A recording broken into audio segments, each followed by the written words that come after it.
Hello student, आप लोग concentration term पढ़ चुके हैं। आज आपके लिए क्वेश्चन है ये, इसको सॉल्व करिए जल्दी से। सबसे पहले क्वेश्चन का पोस्टमार्टम करिए। What is given, what is asked and then what formula will you use to solve the question. So your question is, read.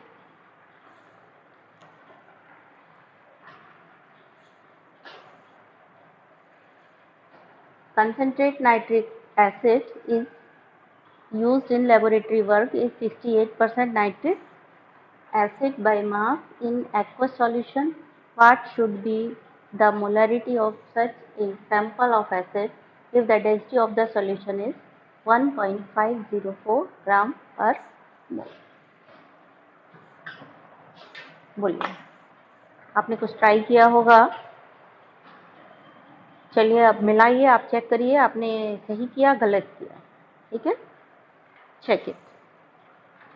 सबसे पहले हम क्या देखेंगे, what is given in the question. Question का पूरा का एनालिसिस करेंगे, पोस्टमार्टम करेंगे और क्या दिया है ये देखेंगे। हाँ, तो सबसे पहले गिवन क्या है, पढ़िए। Concentrate nitric acid used in laboratory work में 68% नाइट्रिक एसिड है। 68% दिया है, मतलब आपको क्या क्या दिया है यहाँ पर। मास ऑफ सॉल्यूशन आप किस में ले लेंगे, मास ऑफ सॉल्यूशन कितना दिया है, 100 ग्राम। ठीक है ना। एंड W2 यानी मास ऑफ सॉल्यूट, ये कितना दिया है, ये दिया है आपको 68 ग्राम। अभी हर बार इतना सब लिखने की ज़रूरत नहीं है कि मास ऑफ सॉल्यूट आप सीधे सीधे सिंबलाइज करिए, मैंने आपको बताया था। तो ये W2 है 68, सीधे लिखिए W2। ठीक है। देन W1 यानी मास ऑफ सॉल्वेंट क्या होगा, 100 माइनस 68, दैट इज 32 ग्राम। ठीक। और क्या दिया है, नाइट्रिक एसिड का नाम दिया है, यानी सॉल्यूट का नाम दिया है। सॉल्यूट का नाम दिया है, इसका मतलब आपको indirectly molar mass of solute दिया है। सो और क्या क्या दिया है, M2 दिया है। कितना, नाइट्रिक एसिड होता है HNO3 1 plus 14 plus 3 into O, 3 into 16। ठीक है, 3 इंटू O करेंगे तो 60। तो ये हो गया आपका 15 एंड 48, दैट इज ये हो गया आपका 63 ग्राम मोल इनवर्स। ठीक है। और कुछ भी दिया है उसको भी आइडेंटिफाई करिए। और कुछ दिया है, concentrate nitric acid used in laboratory work is 68। Question को बार बार पढ़ेंगे तो आपको क्वेश्चन समझ में आएगा, है ना। 60 concentrate nitric acid used in laboratory work is 68% nitric acid by mass in aqueous solution. देखिए 68%, अगर आपको नहीं समझ में आ रहा था तो देखो यहाँ लिखा हुआ है 68% बाई मास, मतलब आपको क्या कंसीडर करना है, मास बाई मास सॉल्यूशन है। इसका मतलब सॉल्वेंट का और सॉल्यूट का मास, दोनों का मास कंसीडर करना है। ठीक है। एक्वस सॉल्यूशन है, मतलब आपको क्या पता चला, एक्वस सॉल्यूशन है मतलब आपको पता चला कि सॉल्वेंट पानी है, पानी सॉल्वेंट है।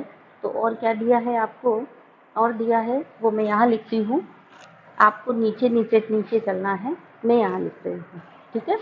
तो ये M2 हो गया आपका, कितना हो गया था, 63 ग्राम मोल इनवर्स। और क्या दिया है, पानी का नाम पता चल गया, यानी M1 भी पता चल गया। अगर ज़रूरत हो तो यूज़ करना, ना ज़रूरत हो तो मत करना, लेकिन M1 भी पता है। और क्या पता चल गया आपको, पानी का मास पता ही चल गया। M1 मतलब molar mass of solute and solvent. Sample of acid if the density of the solution is. ठीक है, फिर से पढ़िए ध्यान से। जितना अच्छा पोस्टमार्टम होगा आपका क्वेश्चन का, उतनी जल्दी आपका सही और सटीक जवाब आएगा। जैसे डॉक्टर पोस्टमार्टम करके बता देते हैं ना हिस्ट्री, बिल्कुल वैसे ही। तो चलिए अगला फिर से पढ़िए। What should be the molarity of such A sample of acid if the density of the solution is 1.5। मतलब और क्या दिया, पहले सब कुछ छांट कर लिख लो दिया क्या, व्हाट इज गिवन, उसके बाद लिखो क्या पूछा गया। तो डेंसिटी और दी गई है, यानी डी दिया गया है 1.504 ग्राम मोल इनवर्स। पूछा क्या है, अब देखिए फिर से पढ़ो, पूछा क्या है, पढ़िए। What should be the molarity, यही पूछा गया। यानी पूछा मोलैरिटी, मोलैरिटी को किस सिंबल से डिनोट करते हो, एम से डिनोट करते हो, यानी एम पूछा गया। तो आपने पोस्टमार्टम किया क्वेश्चन का, इतनी सारी चीज़ें आपको मिली और आपको निकालना है ये एम। इतनी वैल्यू दी गई है, मास ऑफ सॉल्यूशन दिया गया है, मास ऑफ सॉल्यूट दिया गया है, W1 दिया गया है, M2 molar mass of solute, molar mass of solvent and density of solution. पूछा है आपसे मोलैरिटी, क्या आपके पास फॉर्मूला है जिससे मोलैरिटी आप निकाल ले? क्या पढ़ा है मोलैरिटी का फॉर्मूला आपने? मोलैरिटी का फॉर्मूला होता है M equal to W2 upon M2 into 1000 upon V in ml। V in ml होता है और V दिया नहीं गया है आपको, वॉल्यूम नहीं दिया गया है ना यहाँ पे, तो उसका एक और ऑप्शन है V इन ml। अगर वॉल्यूम नहीं दिया गया है, डेंसिटी दी गई है, तो मास ऑफ सॉल्यूशन दिया गया है, मास ऑफ सॉल्यूशन दिया गया है, डेंसिटी दी गई है, तो वहीं पे जो V है, V को आप कैसे लिख लें? W2 upon M2, V in ml वाला है ये, यहाँ पे ये फॉर्मूला जब भी लिखेंगे आप ऐसे लिखेंगे, ठीक है ना बच्चों? तो W2 upon M2 into 1000 upon V की जगह क्या हो जाएगा? M अपॉन D, और ऊपर जाकर के ये हो जाएगा D। रखिए यहाँ, वैल्यू प्लेस करिए और कैलकुलेट करिए। तो W2 कितना है? W2 68 ग्राम, तो हो गया 68 डिवाइडेड बाई M2 कितना है? 32 इंटू 1000। इधर लिखते हैं थोड़ा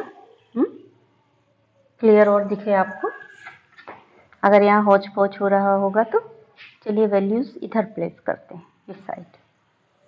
आप कभी भी इस साइड नहीं जाएंगे, आप हमेशा नीचे नीचे जाएंगे, ये ध्यान रखेंगे, ठीक? तो ये इसकी तो अभी ज़रूरत पड़ेगी। चलिए वैल्यू हम यहाँ पुटअप करते हैं। तो W2 है हमारा 68 इंटू 68 अपॉन, ये देखिए M2 कितना है? 63 है ना? M2 63 इंटू 1000, तो 1000 हो गया upon molarity M equal to है स्मॉल m यानी मास, मास कितना है? 100 ग्राम, तो 100 इंटू D, डेंसिटी कितनी है? 1.504। मोलैरिटी की यूनिट क्या आएगी? मोल पर लीटर। Mole litre. अब इसको आप कैलकुलेट कर लीजिए। ये 200 से ये चला गया, ये 2 चले गए, ठीक। अब आपको क्या करना है? इसको मल्टीप्लाई करिए, इससे डिवाइड कर लीजिए। अगर आपको इजीली ऐसे डिवाइड करना नहीं आता है तो फिर क्या करिए? उठा करके लॉग एंटी लॉग ले लीजिए। मैंने आपको सब कुछ समझा चुकी हूँ, जैसे आपको सिंपल लगे। सिंपल ऐसे कैलकुलेशन करना है, ऐसे करिए। अगर आपको कैलकुलेशन टफ कर लगता है, फटाफट संख्याओं को स्टैंडर्ड फॉर्म में बदलिए, लॉग एंटी लॉग ले लीजिए।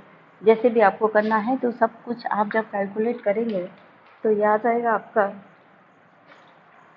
68 अपॉन 63 इंटू 10 इंटू 1.504, तो ये आ जाएगा आपका 16.23 मोल लीटर इनवर्स। या मोल लीटर इनवर्स लिखें या मोल पर लीटर लिखें, एक ही। चलिए दूसरा क्वेश्चन करिए बच्चों। दूसरा क्वेश्चन ये है आपके लिए। चलिए क्या दिया है? Solution of glucose in water is labeled as 10% WW. What should be the molality and mole fraction of each component in the solution if the density of the solution is 1.2 gram per ml? Then what shall be molarity of the solution? ठीक है, कर लिया? Check करिए, ठीक है, सही है, कहाँ पे गलती की है चेक करिए। व्हाट इज गिवन, सबसे पहले देखेंगे सॉल्यूट क्या है, सॉल्वेंट क्या है। तो सॉल्यूट क्या है? ग्लूकोज है, और सॉल्वेंट क्या है? पानी है। क्लियर हो गया? अब देखिए, solution of glucose in water is labelled as 10%, ऐसे दिया है। Solution of glucose in water is labelled as 10% WW। इसका मतलब क्या है? इस पहली लाइन में क्या क्या दिया है देखिए, given mass of solution percentage में दिया है, इसका मतलब मास ऑफ सॉल्यूशन 100 ग्राम। उसमें से सॉल्यूट का मास कितना है, यानी मास ऑफ सॉल्यूट W2 ये कितना है 10 ग्राम। ये लिखने की इतनी ज़रूरत नहीं है, आप डायरेक्ट लिखिए W2, देन W1 क्या हो गया 100 माइनस 10 दैट इज 90 ग्राम। ठीक है, इतना पता चला। और देखिए क्या क्या दिया है, फिर से पहली लाइन पढ़िए, कुछ छूट तो नहीं गया है। बार बार ध्यान से पढ़ेंगे तो आपको कुछ नया समझ में आएगा। जब तक सारा कुछ समझ में ना आ जाए और सारी चीज़ें मिल ना जाएं, एक बार बहुत ध्यान से हर चीज़ पढ़िए। तो पढ़िए, ए solution of glucose in water, यानी ग्लूकोज सॉल्यूट और सॉल्वेंट का नाम भी दिया है, इसका मतलब मोलर मास भी दिया है, यानी और क्या दिया है यहाँ पे। तो फिर से लिखिए M2 180 ग्राम पर मोल और M1 कितना है 18 ग्राम पर मोल या ग्राम मोल इनवर्स। अब और क्या दिया है देखिए, और कुछ भी दिया है तो आइडेंटिफाई करिए उसको।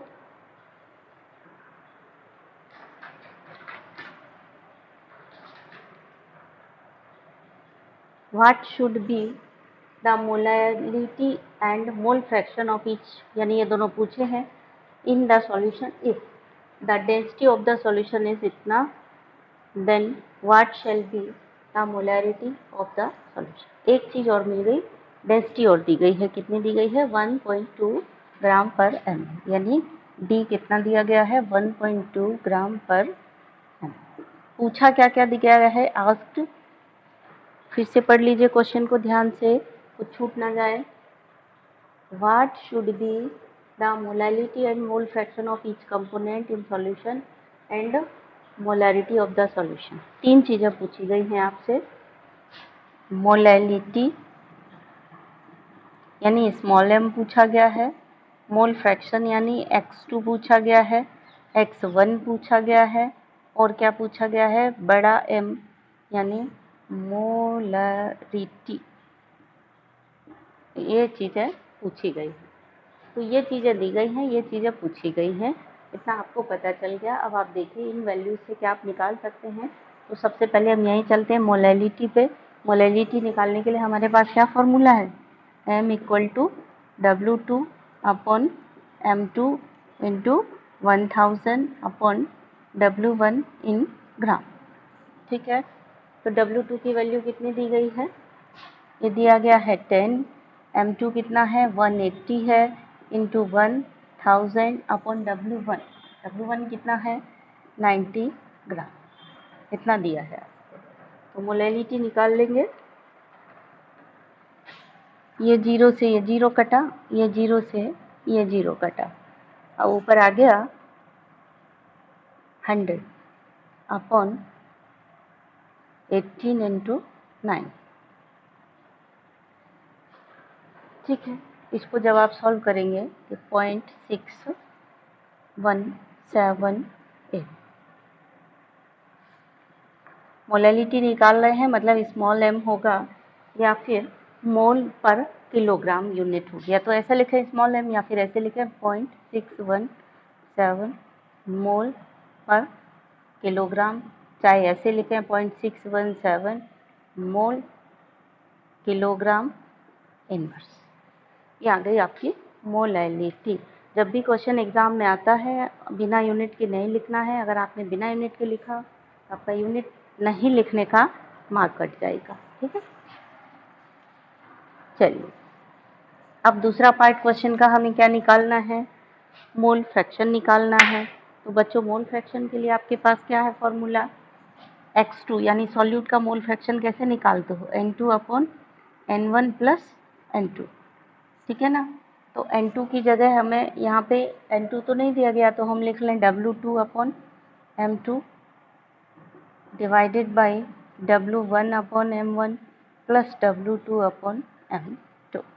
ठीक है, W2 कितना दिया गया है 10 अपॉन 180, W1 कितना दिया गया है, W1 दिया है 90 अपॉन 80 और प्लस W2 10 अपॉन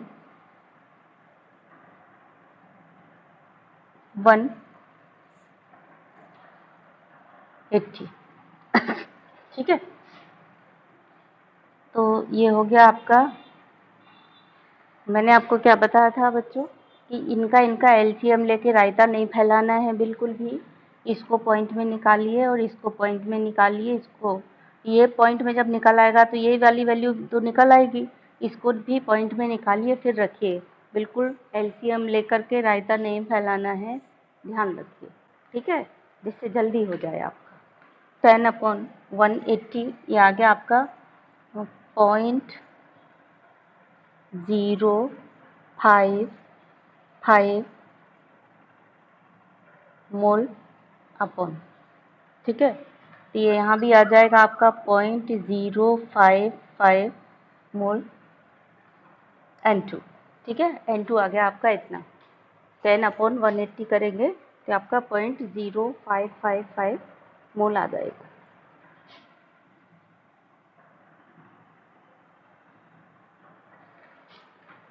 अब 90/18 जब आप करेंगे तो ये तो सीधा सीधा आ गया 5 मोल, इसमें तो आपको कुछ करना ही नहीं है। अब जोड़ लीजिए इसको और इन दोनों को जोड़ करके इसमें भाग देना है आपको, तो x2 आ जाएगा। और ये भी ध्यान रखिए बच्चों, कभी भी x2 आपका 1 या 1 से ज़्यादा तो आ ही नहीं सकता, क्योंकि ये तो फ्रैक्शन है ना, मोल फ्रैक्शन है। अगर आपका कहीं x2 ज़्यादा आ रहा है तो आप क्या करिए, देख लीजिए पॉइंट मिस्टेक हो रही होगी तो पॉइंट लेफ्ट साइड और खिसका के पॉइंट में ही हमेशा आपका आंसर आएगा x2 का, ये ध्यान दीजिए। कई बार बच्चे गलती कर लेते हैं, इसलिए मैं बता रही हूँ कि हमेशा ध्यान रखो, पॉइंट में मिस्टेक हो जाता है कभी कभी, तो पॉइंट लेफ्ट साइड खिसका दो। अगर आपका पॉइंट में मिस्टेक आ रहा है तो मोल फ्रैक्शन हमेशा पॉइंट में ही आएगा, 1 नहीं होगा, क्योंकि मोल फ्रैक्शन का मतलब क्या हुआ, 1 का टुकड़ा ले रहे हो आप, इसलिए। ठीक, तो ये हो गया आपका। जब इसको कैलकुलेट करेंगे, इसको यानी 0.0555 अपॉन 5.0555, ठीक। अब चाहो तो आप इसको ऐसे ले लो, यानी ये x2 आ गया। डायरेक्ट आपको कैलकुलेशन करना है तो करिए, नहीं तो आपको नहीं कैलकुलेशन आता है तो आप आराम से log x लीजिए, एंटी लॉग कर दीजिए फटाफट। मैंने आपको सब कुछ सिखा दिया है, वैसे कर दीजिए। तो जब इन दोनों को भी सॉल्व करेंगे तो आ जाएगा आपका 0.01 x2 आ गया, ठीक है। अब x1 कैसे निकाल लेंगे? x1 के लिए हम, एक तो ये तरीका है कि n1/n1 + n2 कर दें, पर फिर इतना कैलकुलेशन करना पड़ेगा। सिंपल तरीका क्या है, 1 में से x1 को घटा, x2 को घटा दें, तो 1 - x2 दैट इज 1 - 0.01, ये आ गया आपका 0.09, ये आपका x1 आ गया। अब क्या निकालना है, देन मोलैरिटी निकालनी है, यानी कैपिटल M निकालना है। चलिए उसके लिए हमारे पास क्या फॉर्मूला है, इसको मिटा देते हैं। अब हम आ गए मोलैरिटी निकालने के लिए, तो कैपिटल M इक्वल टू क्या होता है, M equal to W2/M2 into 1000/V in ml। और देखिए आप यहाँ पे आपको सारी वैल्यूज़ दी गई हैं क्या, W2 देखो मिला है, W2 दिया है, और M2 चाहिए तो M2 भी दिया है, और वॉल्यूम भी नहीं दिया है यहाँ कहीं, लेकिन हाँ V का अल्टरनेट क्या है हमारे पास, V का अल्टरनेट दिया है, देखिए जल्दी फटाफट, ये दिया है, मास ऑफ सॉल्यूशन दिया है और डेंसिटी दी गई है। तो V की जगह हम मास ऑफ सॉल्यूशन और डेंसिटी अगर रखें हैं तो हम मोलैरिटी निकाल सकते हैं, यानी W2/M2 into 1000/M of solution into D। तो W2 है हमारा कितना, 10/M2 कितना है, M2 देखिए 180, तो ये 180 हो गया, इंटू 1000/M, यानी मास ऑफ सॉल्यूशन कितना है, 100 है, इंटू डेंसिटी कितनी है, डेंसिटी यहाँ पे दी गई है 1.2, तो डेंसिटी हो गई आपकी ये 1.2।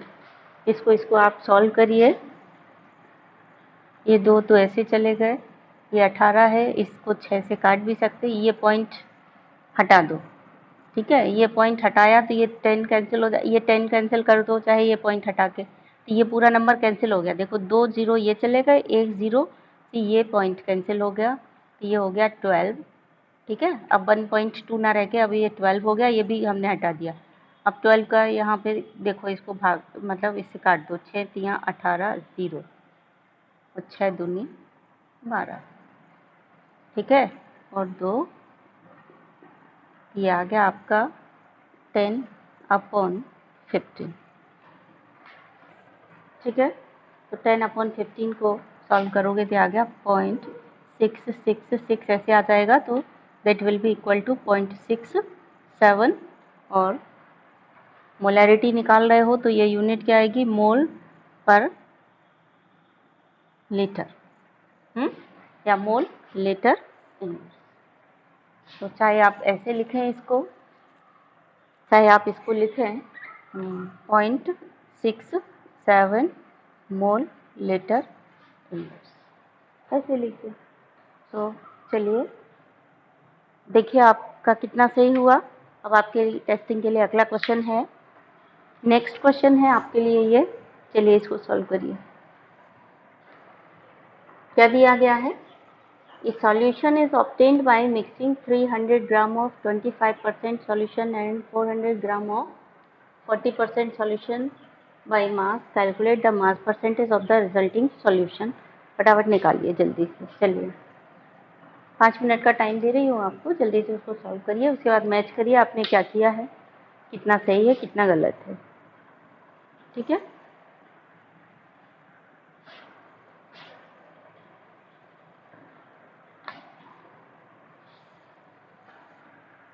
देखिए पहले क्वेश्चन को समझिए, एनालिसिस करिए उसके क्वेश्चन की।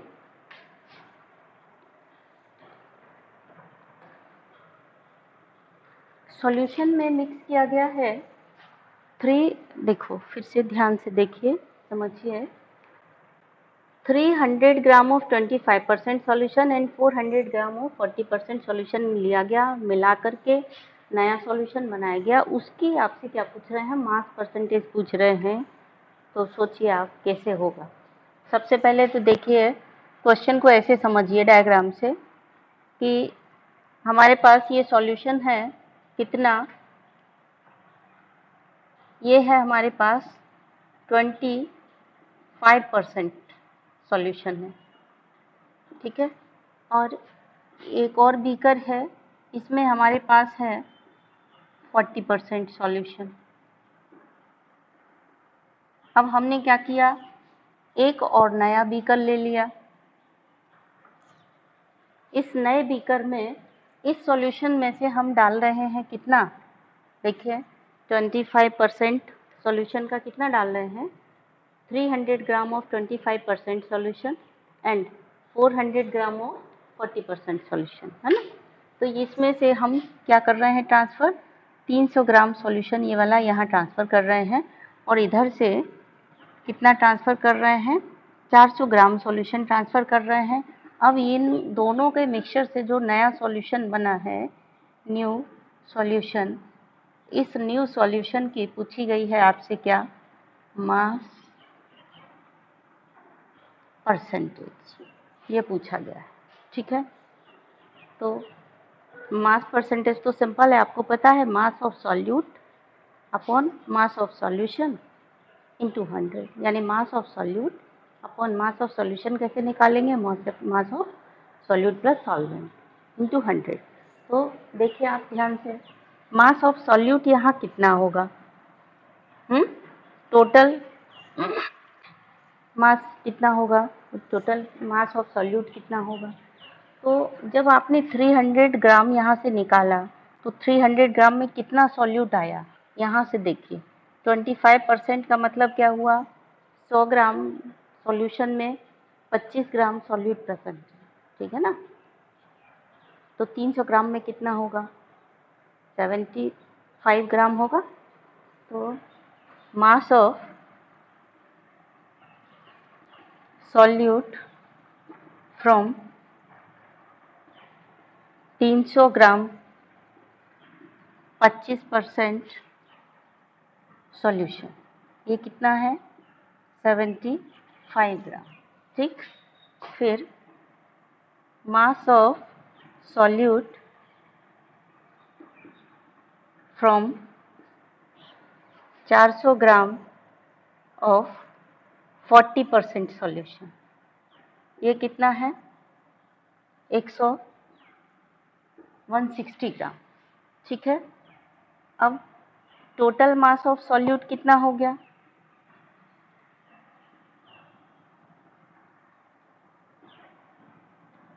ये हो गया 75 + 1 60 ग्राम।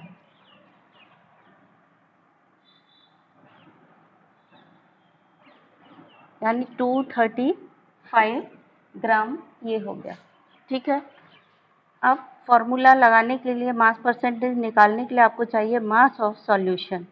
तो मास ऑफ सॉल्यूशन क्या हो गया, सॉल्यूट का मास तो इतना है पर सॉल्वेंट कितना है ये हमें पता नहीं है, लेकिन हाँ हमें ये पता है हमने 300 ग्राम सॉल्यूशन यहाँ से निकाला, 400 ग्राम यहाँ से निकाला, तो हमारा टोटल सॉल्यूशन था वो कितना था 700 ग्राम था।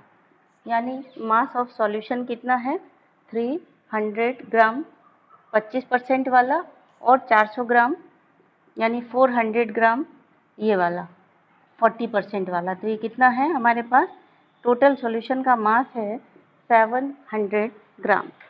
सो मास परसेंटेज कितना हो गया,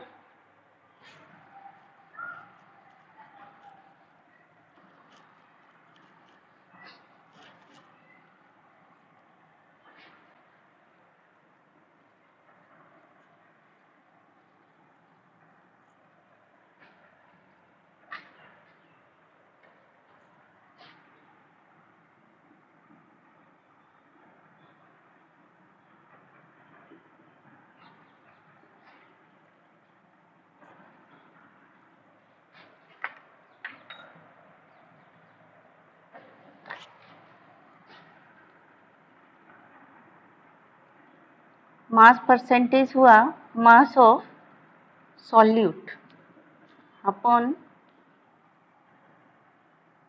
मास of solution into 100। Mass of solute कितना है 235 ग्राम, मास ऑफ सॉल्यूशन कितना था आपका 700 ग्राम इंटू 100। तो ये आ गया आपका कितना 33.5%। ठीक है, ये 0 से 0 कट गई, ये दोनों कट गया, 7 से इसमें भाग दे देंगे। देन मास, ये मास परसेंटेज किसकी है, mass percentage of solute. Now mass percentage of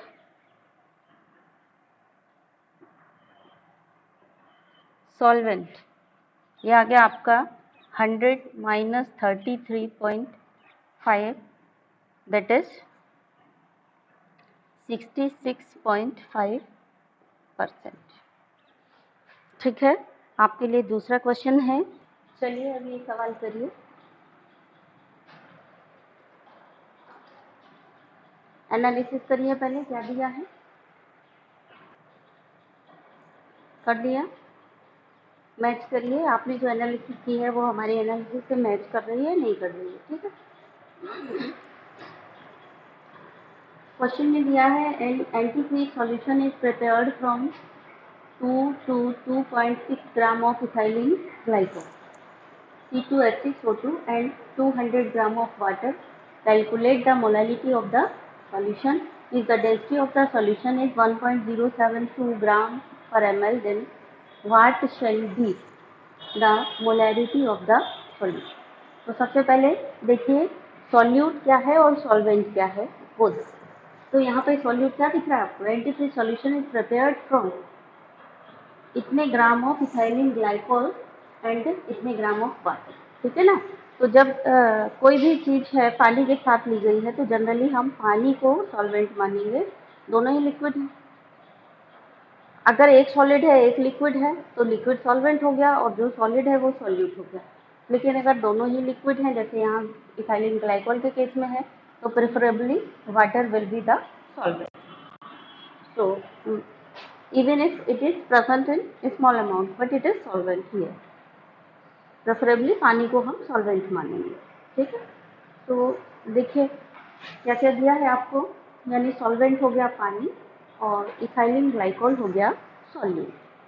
so what is given in this question, note करिए, सॉल्यूट का मास दिया है ना, 2 to 6.2। ये क्या है, it is the mass of solute. Ethylene glycol का मास दिया है, मतलब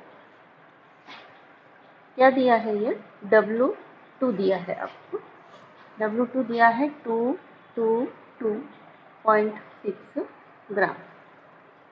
और क्या दिया है, इथाइलिन ग्लाइकोल का नाम दिया है।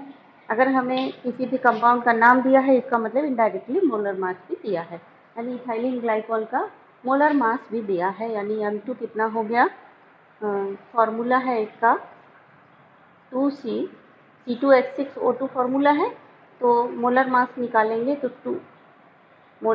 फॉर्मूला है C2H6O2, तो मोलर मास निकालेंगे तो होगा 2C + 6H + 2O।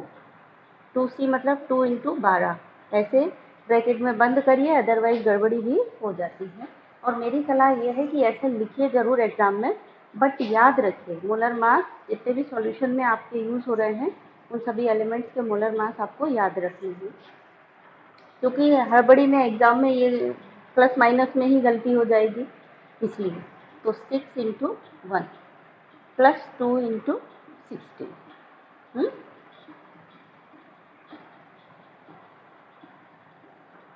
ये आ गया 62 ग्राम मोल इनवर्स। तो W2 दिया है, M2 दिया है, और क्या दिया है आपको, पानी सॉल्वेंट है, 200 ग्राम ऑफ वाटर दिया है, इसका मतलब क्या दिया है, W1 दिया है, और आपको यहीं के नीचे नीचे लिखते चले जा रहे हैं। W1 दिया है, W1 कितना दिया है, 200 ग्राम। और क्या दिया है, पानी का भी मोलर मास दिया है, यानी M1 18 ग्राम मोल इनवर्स। और कुछ भी दिया है, पढ़िए ध्यान से, कुछ भी रहना नहीं चाहिए, हर लाइन को ध्यान से पढ़िए। फिर से एक बार पढ़िए, एन एंटीटी सॉल्यूशन इज प्रिपेयर्ड फ्रॉम इतने gram of ethylene glycol and इतने gram of water, calculate the molality of the solution is the density of the solution. Density भी दी गई है ना, तो डेंसिटी कितनी दी गई है, डी डेंसिटी दी गई है 1.072 ग्राम ml inverse. So then what shall be the molarity of the solution?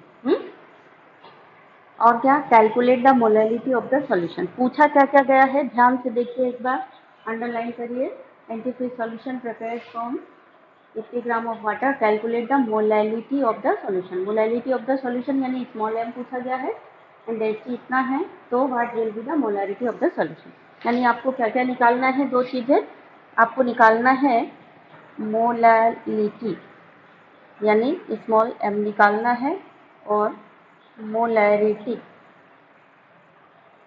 यानी बड़ा वाला m निकालना है। ये दो चीज़ें पूछी गई, ठीक है।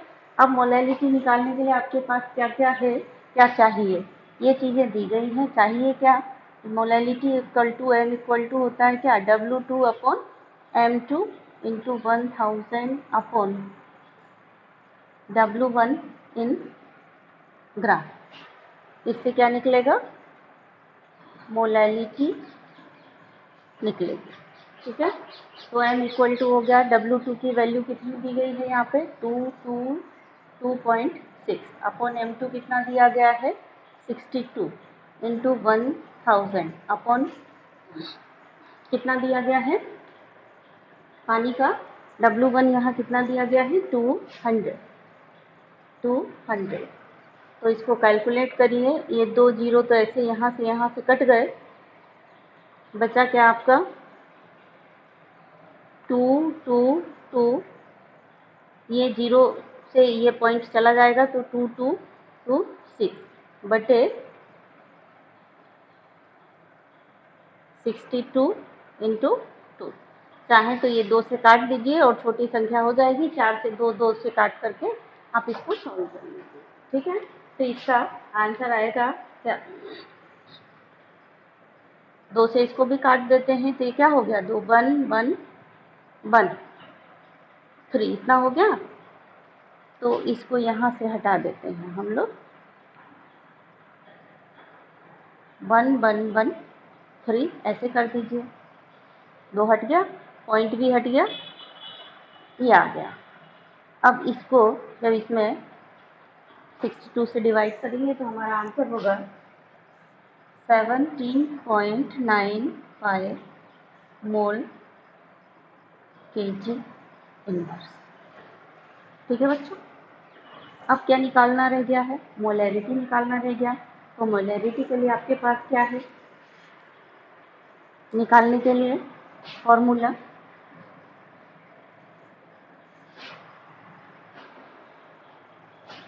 Molarity m equal to W2 upon M2 into 1000 upon V in ml। ठीक है, तो देखो सारी चीज़ें दी गई हैं, W2 दिया है, ध्यान दीजिए, आइडेंटिफाई करिए जो जो चीज़ें चाहिए वो चीज़ें आपको दी गई हैं नहीं दी गई हैं, देखिए ध्यान से। W2 दिया है ना, और क्या चाहिए, M2 चाहिए, M2 दिया है, V चाहिए, V कहीं नहीं दिया है, यहाँ पर कहीं दिया है, कहीं नहीं दिया है, कैसे निकालोगे।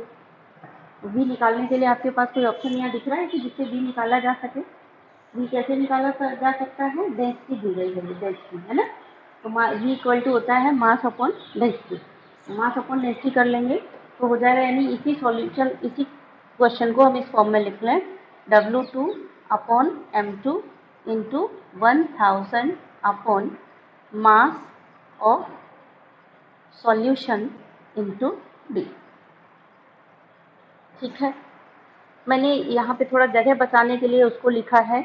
आपको कॉपी में जब फेयर कॉपी कर रहे हैं कभी भी राइट हैंड साइड नहीं जाना है, नीचे नीचे चलना है। ठीक है, मुझे यहाँ कैलकुलेशन करना है अभी, इसलिए वो जगह बचाने के लिए इधर लिख दिया। और वैल्यू प्लेस करिए तो W, अभी मास ऑफ द सॉल्यूशन नहीं है आपके पास तो मास ऑफ द सॉल्यूशन निकाल लीजिए, यहाँ लिख लीजिए mass of solution equal to mass of solute plus mass of solvent. तो वो मैं नहीं लिख रही हूँ, जगह बचा रही हूँ, इसलिए डायरेक्ट लिख रही हूँ, आप चाहें तो लिखें मास of solute plus mass of solvent और उसके बाद वैल्यू पुटअप करें 222.6 प्लस पानी का कितना है 200, तो ये हो गया कितना 422.6 ग्राम। ठीक है, 422.6 ग्राम।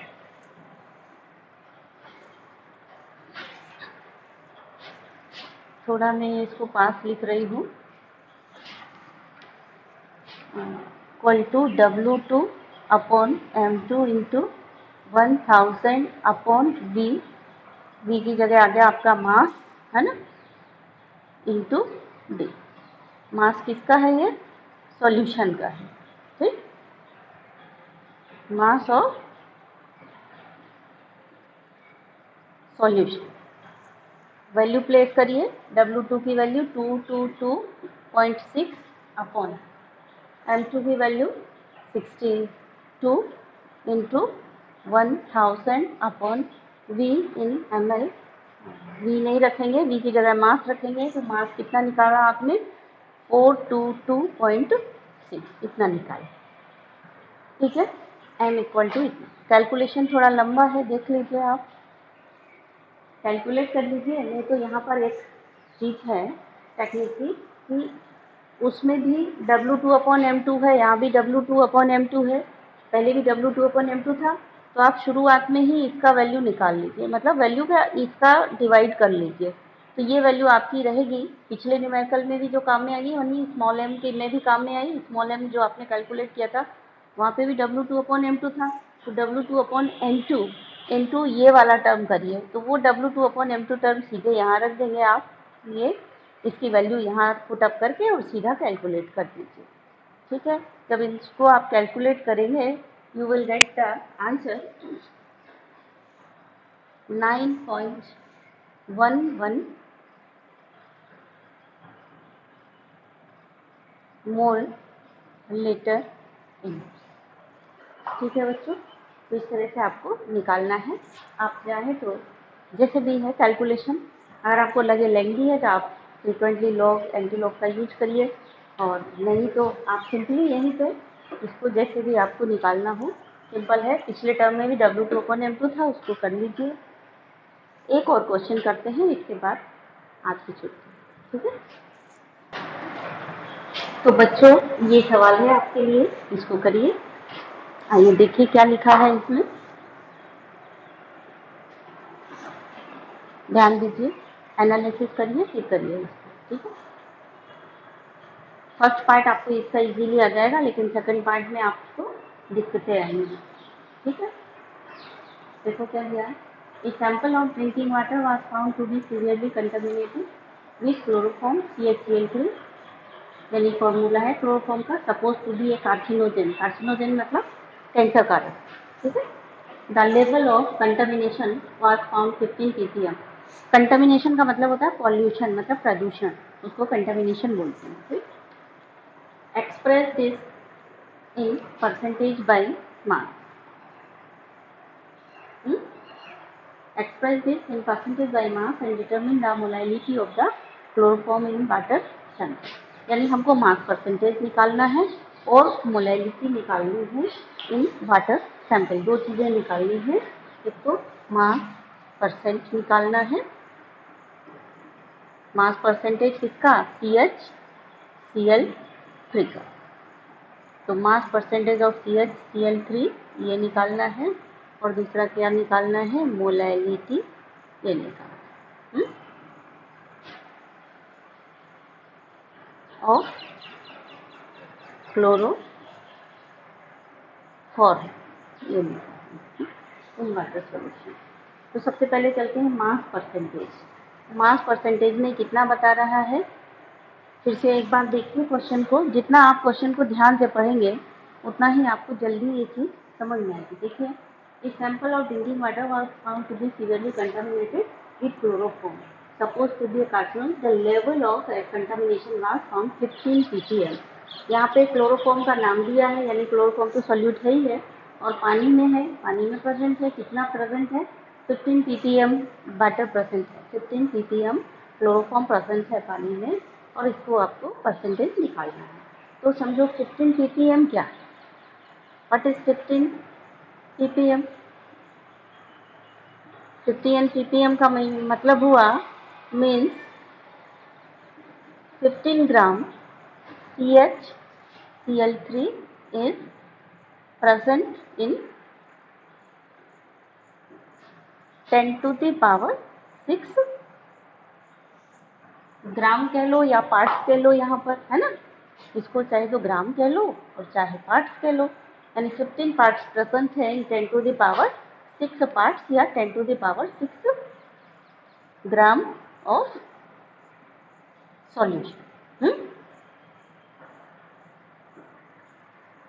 ठीक है, तो यूनिटरी मेथड लगा लो। परसेंटेज, मास परसेंटेज क्या होता है, 100 में कितना है वो मास परसेंटेज हो गया। 10⁶ में 15 है, एक में कितना होगा, तो 100 में कितना होगा। सिंपल है, फर्स्ट पार्ट तो आपको सभी को आ गया होगा, सिंपल है। ठीक है ना, तो फर्स्ट पार्ट क्या हुआ कि इन 10⁶ ग्राम सॉल्यूशन CHCl3 प्रेजेंट कितना है, 15 ग्राम। इसलिए इन 1 ग्राम, ग्राम लिखो या पार्ट्स लिखो एक ही बात है, यहाँ पर है सॉल्यूशन। CHCl3 प्रेजेंट कितना हो गया, 15/10⁶। इसलिए इन 100 gram solution CHCl3 present 15 upon 10 to the power 6 into 100। Calculate कर लीजिए कितना आया। 15 इंटू 10 to the power, ये 10 to the power 2 हो गया, यहाँ से 10 to the power -6 ऊपर जाएगा और ये है 10 to the power +2। तो 10 to the power 2 में से ये 10 to the power -6 घटेगा तो यहाँ रह जाएगा 10 to the power -4 %। और अगर एक पॉइंट के बाद यहाँ पॉइंट लगाते हैं तो ये हो जाएगा 1.5 इंटू 10 to the power -3%। ये हो गई इसकी मास %। ठीक है। अब पूछा जाता है percentage by mass of solute, हो गया इतना। दूसरा क्वेश्चन देखिए, मोलैलिटी पूछी गई है, तो मोलैलिटी को कैसे निकालेंगे।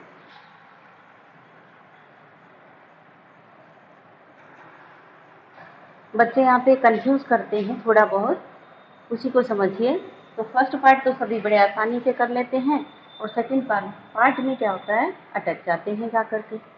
तो यहाँ पे आपको ये ध्यान देना है, मोलैलिटी के लिए आपको क्या चाहिए, सॉल्वेंट का मास ऑफ, मोलैलिटी कैसे निकालते हैं, मास ऑफ सॉल्वेंट W1। तो मोलैलिटी क्या हो गई, W small m equal to W2 upon M2 into 1000 upon W1 in gram, ये है। ठीक। अब आपको प्रॉब्लम क्या आ जाती है कि आप सोचोगे कि सॉल्यूशन का मास दिया है 10 to the power 6, सॉल्यूशन का मास है, इसमें इतना प्रेजेंट था 15 ppm, तो आपका सॉल्यूशन का मास इतना है, तो सॉल्वेंट का मास कितना हुआ, तो आप क्या सोचेंगे कि 10 to the power -6 में से हम 15 को माइनस कर लें, वो पार्ट सॉल्वेंट का हुआ। पर आप इसमें इसलिए माइनस नहीं करोगे क्योंकि मास ऑफ सॉल्वेंट यहाँ पर हम लेंगे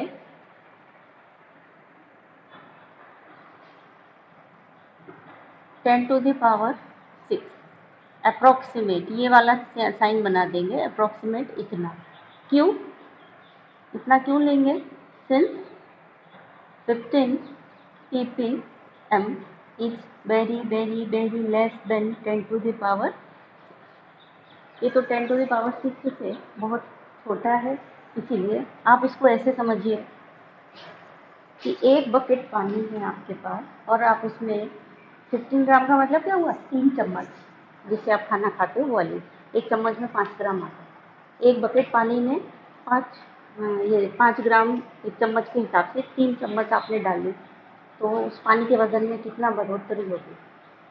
और फिर 10 to the power 6, 10 to the power 6 मतलब मिलियन, समुद्र पानी भरा हुआ है, उसमें एक 3 स्पून पानी डालने से उसके वजन में क्या फ़र्क पड़ेगा। इसलिए यहाँ पे mass of solution is approximately equal to mass of solvent. यहाँ पे इसलिए 15 को अलग से नहीं, बच्चे 15 अलग से जोड़ते हैं, फिर उनको समझ नहीं आ रहा आप क्या करें, तो वो काटपीट होती नहीं है। तो आपको यहाँ पर ये 10 to the power 6 प्लस 15 नहीं करके सीधा उसको 10 to the power 6 ले लेना है। क्लियर हो गया। नहीं तो आप ऐसे लिख दीजिए कि since solute is very very very less than solvent, so mass of solvent is equal to mass of solution, क्योंकि सॉल्यूट का मास कितना है, नेग्लाइजेबल है, बिल्कुल कम है, ना के बराबर है। इसलिए तो बस आ जाइए अपने फॉर्मूले में वैल्यू रख दीजिए, आपका कंफ्यूजन यहाँ पे दूर हो गया होगा, गाड़ी बढ़ा दीजिए तुरंत। तो W2 की जगह आप क्या लिखेंगे, 15 upon M2, mass of chloroform निकाल लीजिए। M2 यहाँ पे कितना है, C plus H plus 3, HC होता है 12 प्लस H प्लस 3 Cl, है ना। तो 3 इंटू 35.5, ये आ गया तुम्हारा 13 प्लस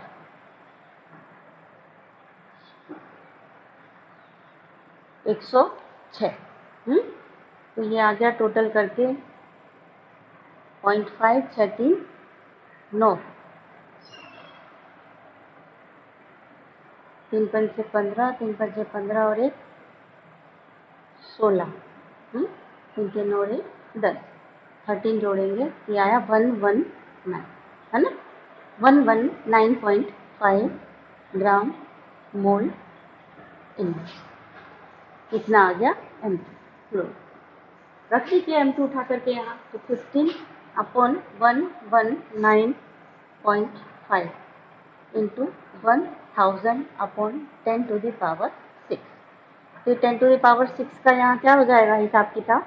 ये है 10⁻3, नीचे से जाएगा 10⁻⁻6, तो ये तो हो जाएगा 15/119.5 इंटू 10⁻⁻3 ऊपर जाएगा। ये 10⁻+3 है वो इसमें से घट जाएंगे। ठीक हो गया। अब इसको आप कैलकुलेट कर लीजिए। कैलकुलेट करेंगे तो आपका आएगा कितना? 1.25 इंटू 10⁻⁻4 m।